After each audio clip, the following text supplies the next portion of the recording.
Hi all. Okay, been away for a little bit. Um, just getting back to the game. Um, now, yeah, last time we were trying to follow we played this card. We'd drawn the three cards. We were trying to make an attack. We were moving some units about. Gap issues were coming up. So I left it. So I've actually reset things because. After going back and looking at this new talk of how a gap should be decided, if you like, and going by what I'm reading, it apparently was the designer's intention from the start to have it this way, which is, I find a little bit strange. It's never cropped up before, because any videos I've viewed before and any information and all that hasn't talked about it in the way that it's now being talked about, if you like. Anyway, so Martin started that thread. I'm sure if any of you are following, you would have looked at it. I glanced at it first and it kind of like, I was like, oh, what's going on here?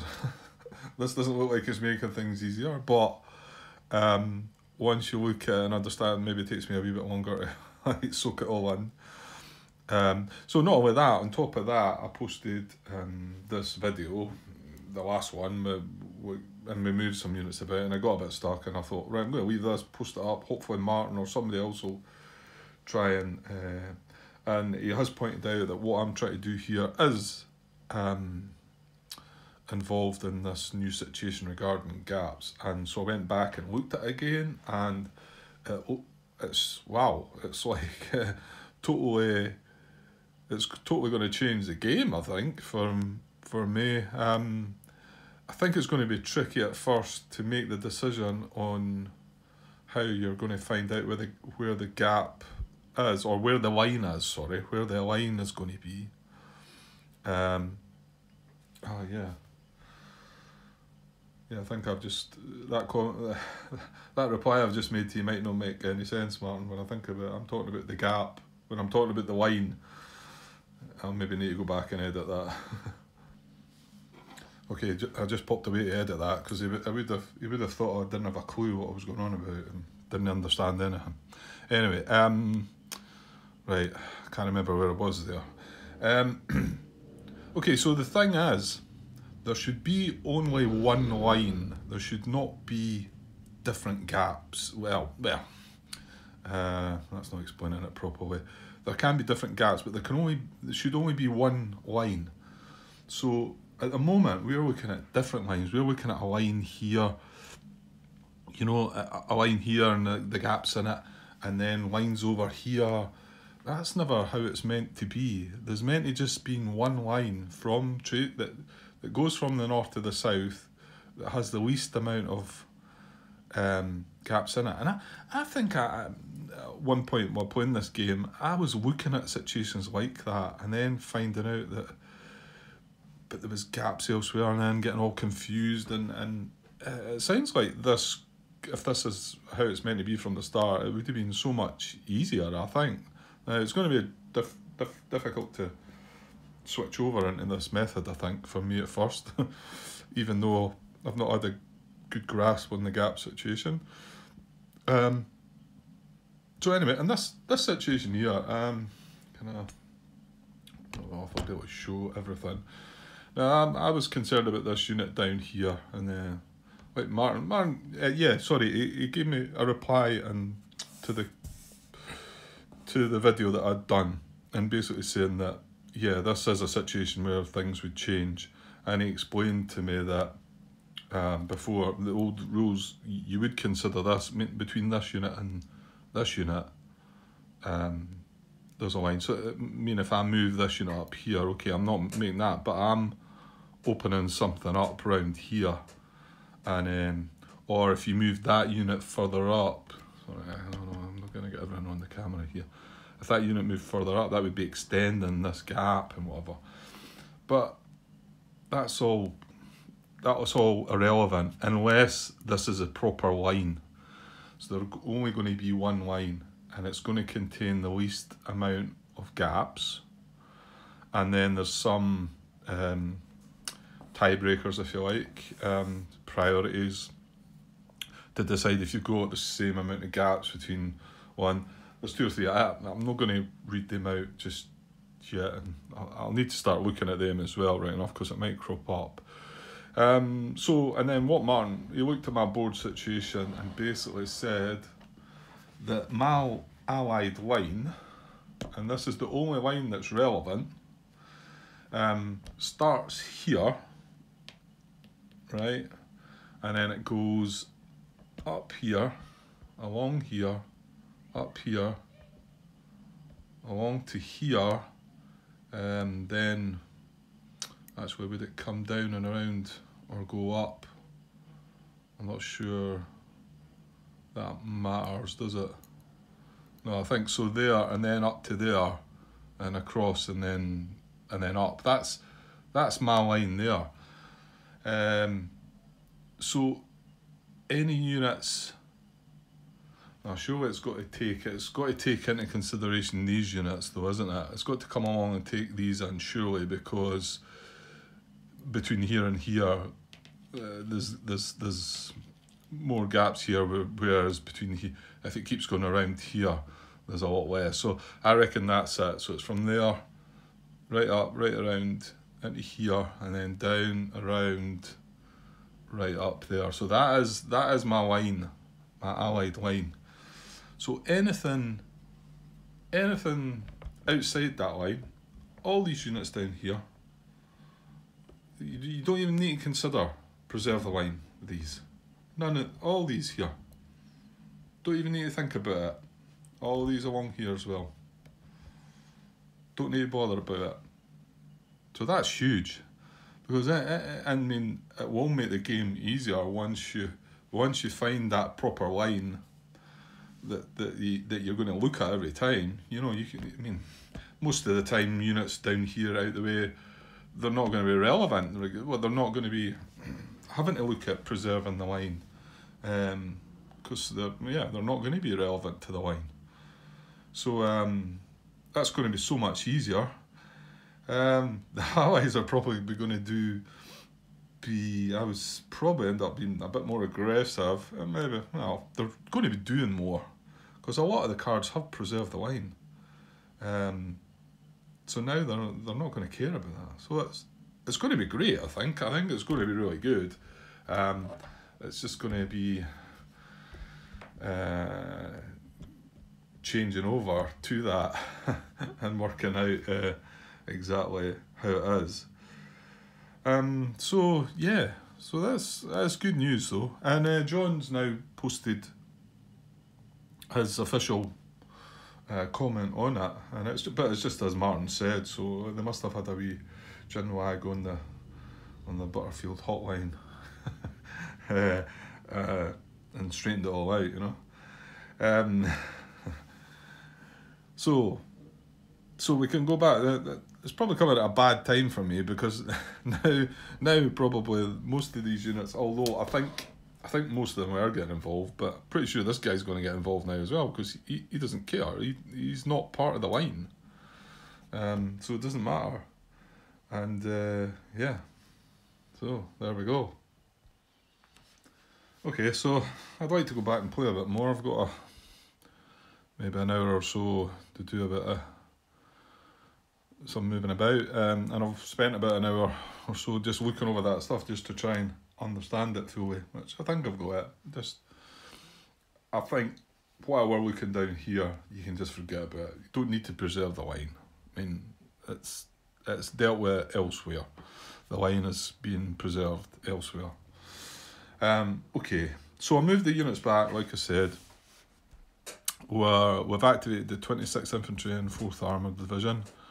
We're playing the attack card. Now that was the first card, wasn't it? Yeah, we've got the 3 cards there. So we've got I'll just show you again. Attack, advance, withdraw, under fire, that's the order. So the situation is attack. So, and we looked at this one. Sorry, I'm off camera there, Grant. Oh, a little bit. This one, but he wasn't able to reach a German unit. They had greater strength than. So that didn't apply. So then we looked at this one, yep, and we decided he could move to there. That's correct. So this one's going to do that. We don't need to preserve the line. Not even thinking about it. So 1, 2, 3, 4. So I think he could only get to here. That's right. So then we moved on to unit 5. And again, this was the unit he wanted to move to. Oh, sorry.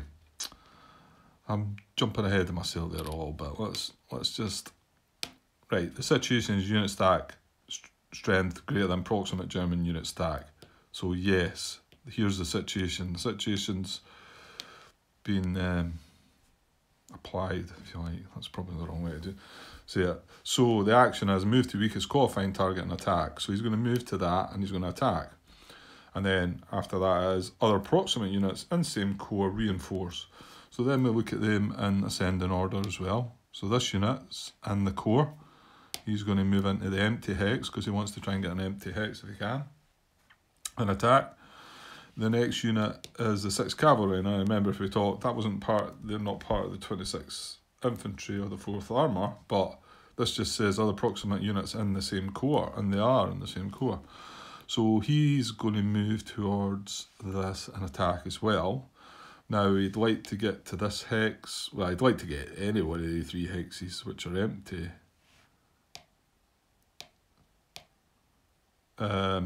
But he's not going to be able to. No, he can't get in there and he can't get past into there because he'd be zone of control there.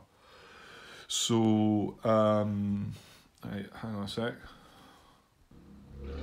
Yeah, the priorities are empty hex, and then the hex that takes the most movement points to reach, then the hex with the fewest allied units. So there's no empty hexes you can get to. So the most movement point is, it's only 2 into there. It's 1, 2, 3, 4 into there. But it's 5 to move into there, that's right. So we decided that's where's we want to go. I'm not quite sure of the relevance, the condition of the most movement points, but I suppose if it was moving further afield, maybe it could stretch further, gives it a chance to go further. Maybe not relevant at this point. Okay, let's move on. So, unit number 8. Now, this is one we decided couldn't move before, like I said, because we thought it was going to open up a gap. So now, it doesn't matter. So, 1, 2, 3. The only hex he can reach is this. So, he's going to move to this and attack also. We then have unit selector number 9. Now, yeah, again, there's the part after that. It says this also applies to units that start their movement adjacent to the target. Move such units if they are stacked with other units and able to reach a different hex adjacent to the target that is empty or has fewer units. So yeah, it's basically saying even though it's adjacent to this unit to start with, if it can reach another hex that's empty or got less units, it'll do that. So, but it can't get in there, or there. There's more units in there. It can't reach there anyway, but so it's just going to stay where it is. But it's going to attack as well. Then we've got unit number 10, and he can reach the battle as well. Now he can go, and again we don't need to care about if he's opening, make it enlarging in the distance between this unit and this unit, and you know, and this making this able to trace. We don't need to bother about that anymore. That's great. Well, it's great, but it means my German unit's going to get a lot. It's going to get 2 more units attacking it than what I thought. So, and it's going to get surrounded now as well, isn't it? Because this unit can actually reach this hex. So 1, 2, 3. It's going to do that, and there you have it. So, yes, nasty stuff. And I mean, it makes some sense. I mean, if you were the Allies before, you know, you probably would move all these units to attack that. You know, we do it as the Germans. We like, I know the Germans' goal is different to what the Allies is, but anyway, so yeah, that's cool. So we've got this attack. That's all the units involved. So we've got, if greater than or equal to 5 steps in the attack, which it certainly is, it's going to break off at A2. So, and if it didn't have that, it would break off at A1. So I think we've had, the only attacks we've had before, they would break off at A1. So this time they've got to get an A2 result before they stop drawing chits. So yeah, that's that. And yeah, that's everything. So they get artillery in the attack already. So let's get the odds worked out. Actually, I'll just get the page up. Don't do this often, but I'll probably start harting a lot more now. Okay, so the odds are 3, 6, 9, 12, 15, 18. So 18 to 2. 18 to 2. 9 to 1 odds. Oh, ouch. So 91 odds, and at the moment, every unit is applicable. So 1, 2, 3, 4, 5, 6, and then they've got a weight as well. So 7. They're playing artillery on the actual attack card, so that's 8. They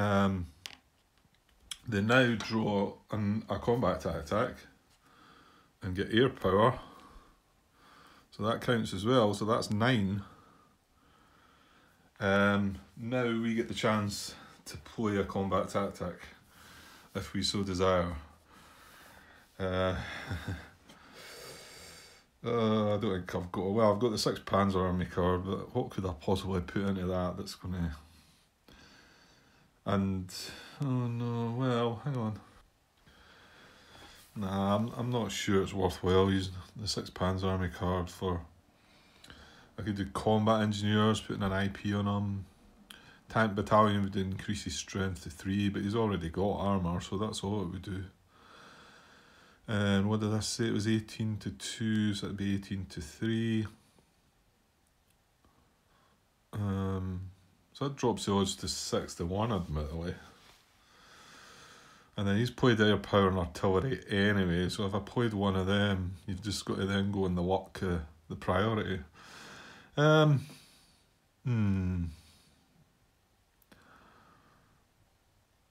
I don't feel like it's that important a unit. I mean, I don't want to lose it if I can help it. I wish it was in the forest now, but it's not. Okay,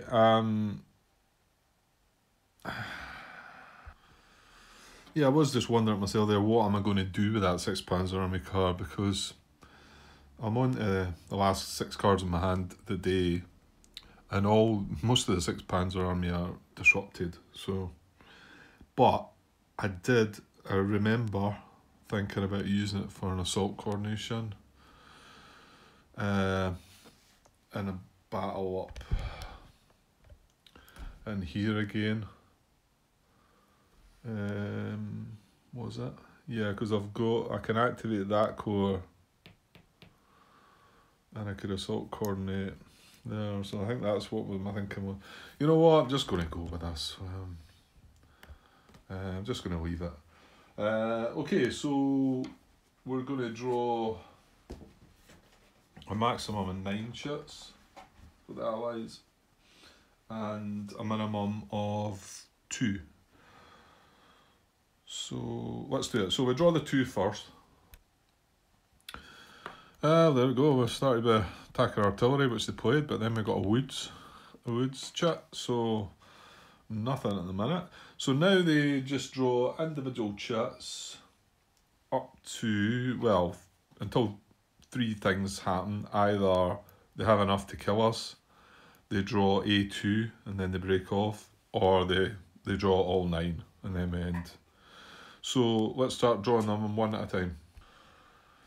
Oh dear. Next chit I drew 8 to 1, D3.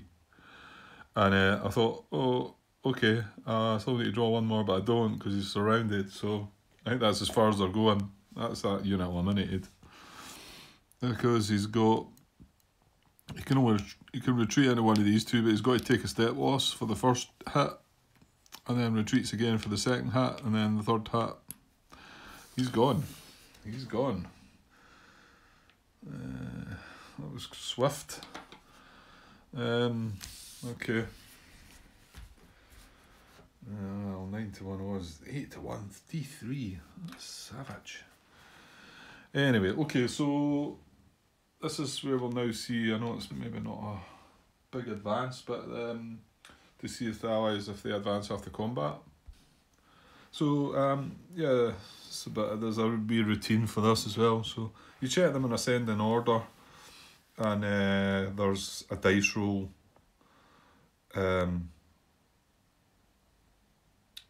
To see if they advance or not. So first unit is 4, isn't it? This one.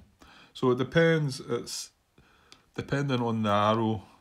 Now this is not the route of advance.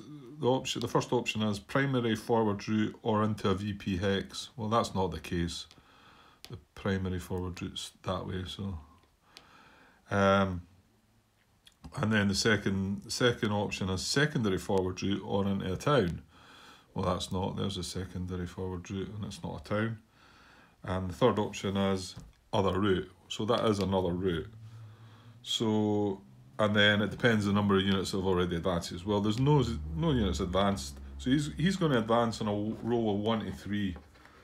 I'll just roll this off camera because it's not really as important. I'm running out of space there. So I rolled the 9 for him. So he's not going to advance. So then you look at the unit number 5 here. It's the same again. It's another route. So he's going to advance on a 1 to 3. He rolls a 7, so he doesn't move either. Then it's this guy. Same again, a 1 to 3. He rolls a 6. And we've got number 8. Now, this is the primary forward route for this unit. So the primary forward route, when no units in there, it doesn't need to roll the dice, it just automatically advances. So he advances into there. And then we look at number 9. Well, that's the primary forward route, but there's a unit already in there, so he'll only advance on a 1 to 7. And he rolls a 7, so he's going to advance.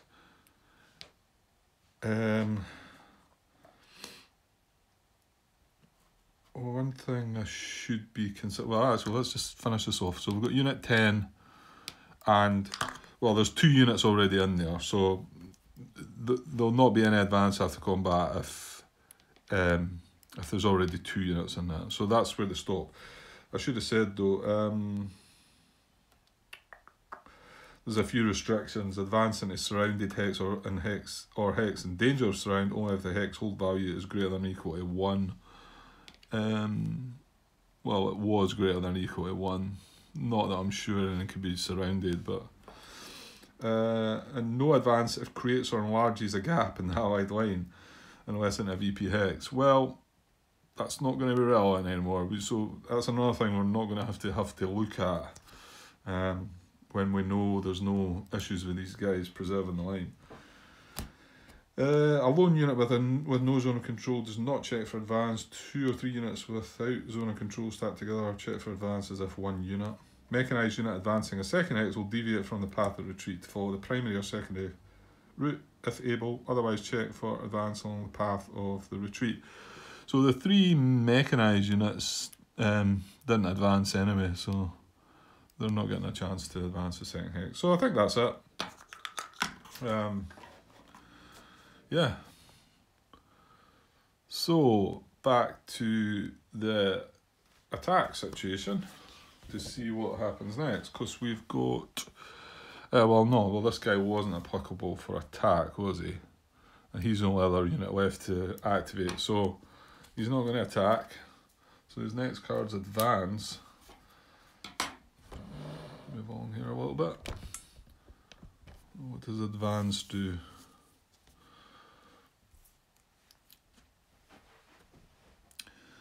A unit stat not in the zone of control of a supplied German unit. Well, he is in a zone of control of a supplied German unit, so that's that. And withdraw under fire. Unit surrounded or in danger of surround. I wouldn't think so. Yeah, no, this unit is not in danger of surrounded, so he's not going to do that. So what he's going to do, he's going to build an IP though. So there is that as well. And that's all the units that we had an action. So that's it.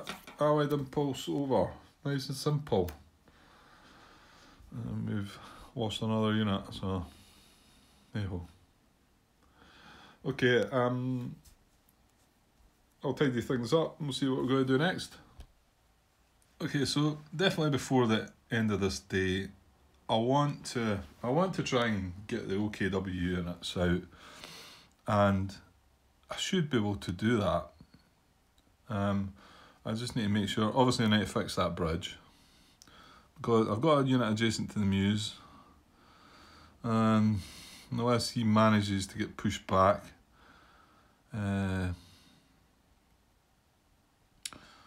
this hex is a bit, because if an allied unit, I don't think an allied unit would come, in fact I don't think they're allowed to come across the river yet. They're not allowed to come across the Muse yet. And then again, there's nothing to stop this armour unit, you know, coming down here maybe, and I don't know, maybe a chance of surrounding them, so I might not do it, but because obviously this is, I need to trace supply with this unit. He needs to be able to trace supply, so I'm going to play this, and you know, part of me thinks, well, maybe you should move this unit back to here to make that space safe, and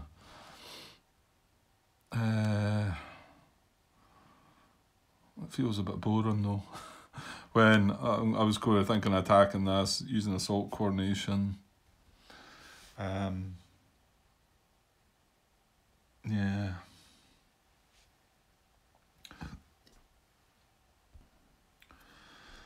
Yeah, no, I'm gonna stick with this plan and attack here. I can't see anything coming down here to spoil this for me. I mean, could happen. Wait, you see, I'll be kicking myself coming the end of this day. So I think I'll move. Oh, wait now, I forgot this unit. See this low supply marker under it. Ah, I wonder if can I not get him up there? Then 1, 2. Yeah, I could move him right along there. If I wanted to do that.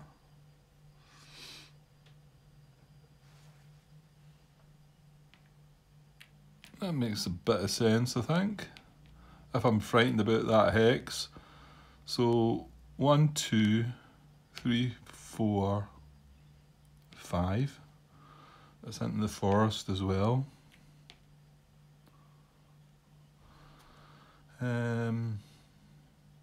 Yeah, I think we'll go with that. I'm going to move this infantry. I think I'm just going to move him along.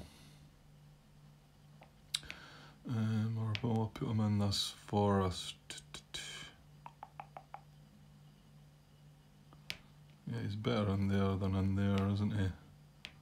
So yeah, I'll put him in there. 1 and then 2 more into the forest. And then, yeah, I'm not moving the other guys. Yeah, I can't move him. I mean, I'd like to get him on the move, but I can't. I mean,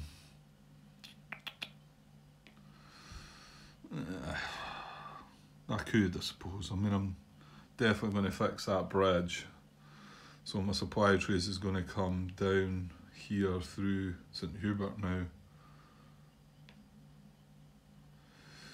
Oh, the allied units are close, aren't they? Sorry, I went too far along. Just thinking my supply comes down and traces to here. And this is a bit vulnerable area as well. If they were to activate again, that would be kind of scary. I wonder if there's anything I can do about that. Maybe hang on. And then I could back up this unit strategic move on 1, 2, 3, 4, 5 into here, protecting this hex. I don't know. It's going to leave this open, and I don't think so. I think I'm going to leave it. Yeah, I'm just going to leave it. Hopefully not regret it. I don't feel like giving up that town just so easily, because this 10th armoured unit may well would quite easily move into there. Especially now we know that he's not preserving any line or anything as well, so just a simple move order would move him into that town probably. Actually, maybe not. He's maybe surroundable, but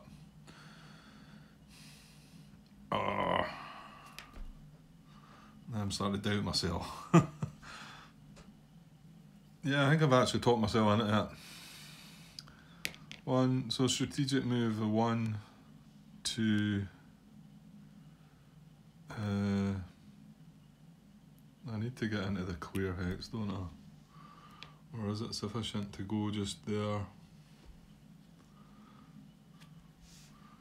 To be honest, it might be, yeah. Oh, so pondering Grant, get on with it.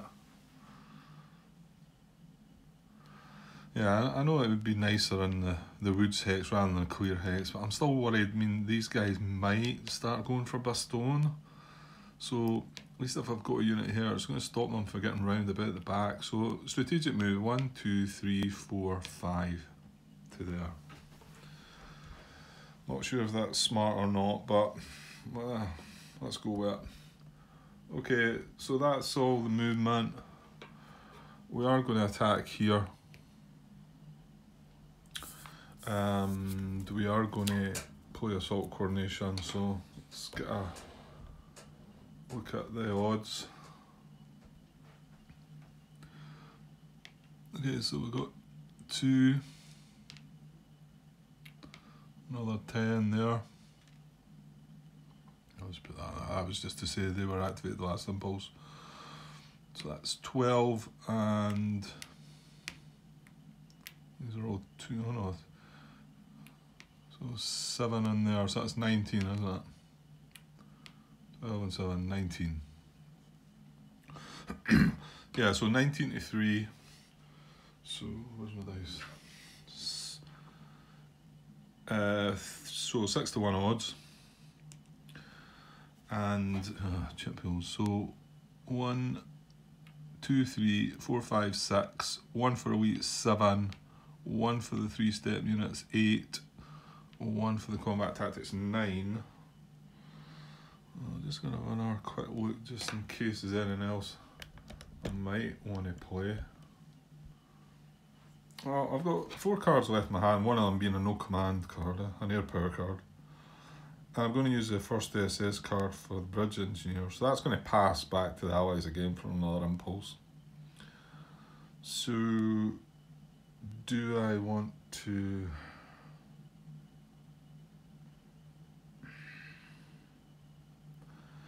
You know, if I don't, I mean, the only thing I can play is infantry infiltration. All it's doing is drawing another combat chit and removing a card from my hand, obviously. So if I don't play that, I need to be able to play the 2 cards together, or that's going to give the allies another impulse, which I don't want to do. So let me have a look at. Let's maybe I should show you my hand. Hang on.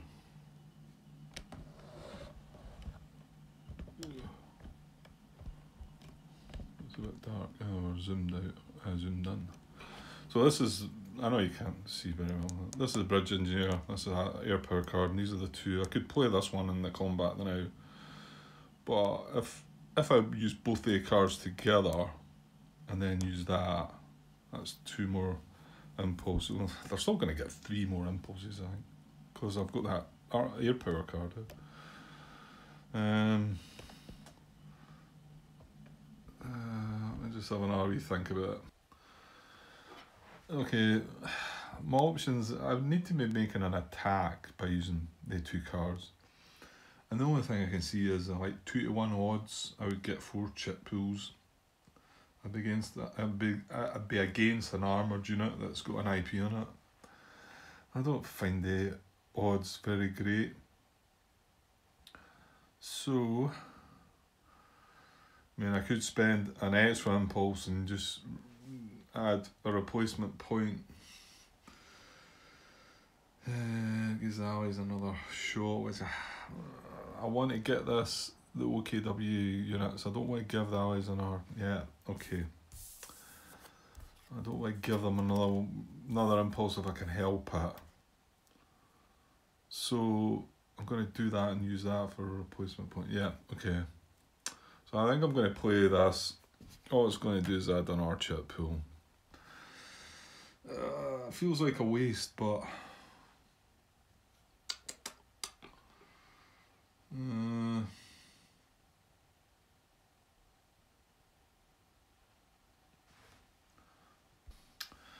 okay, I feel like I might regret this. I'm going to take this back.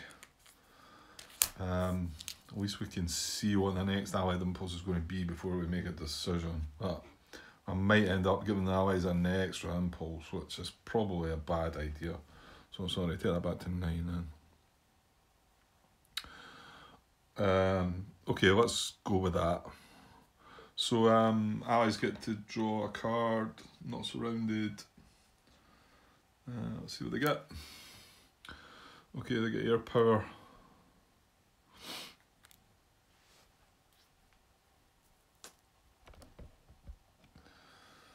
So not so good, but well, what is good?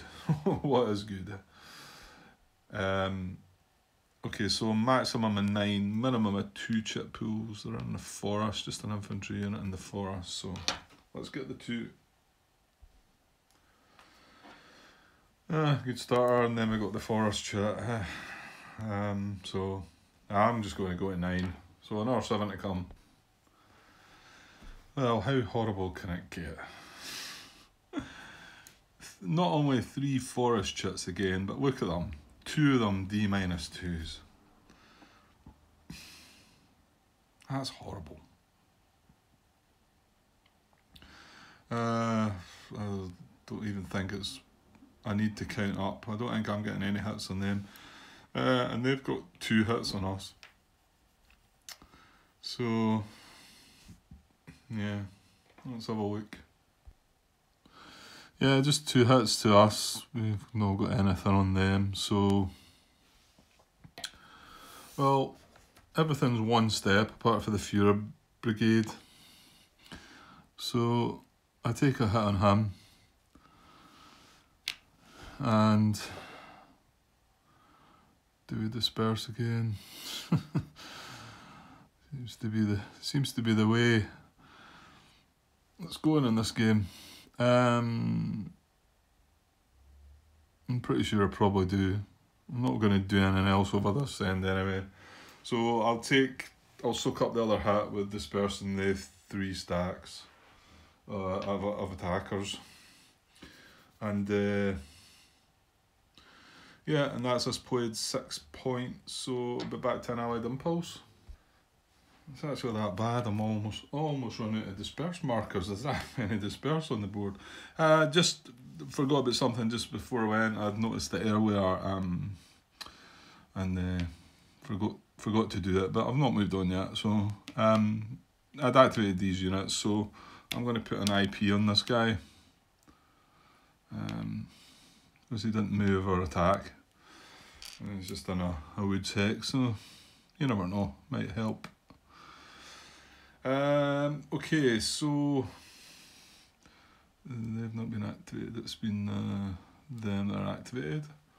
And we're back to an allied impulse. I might just cut this one here though. Yeah, I might cut this here, so we'll see. Okay, cheers.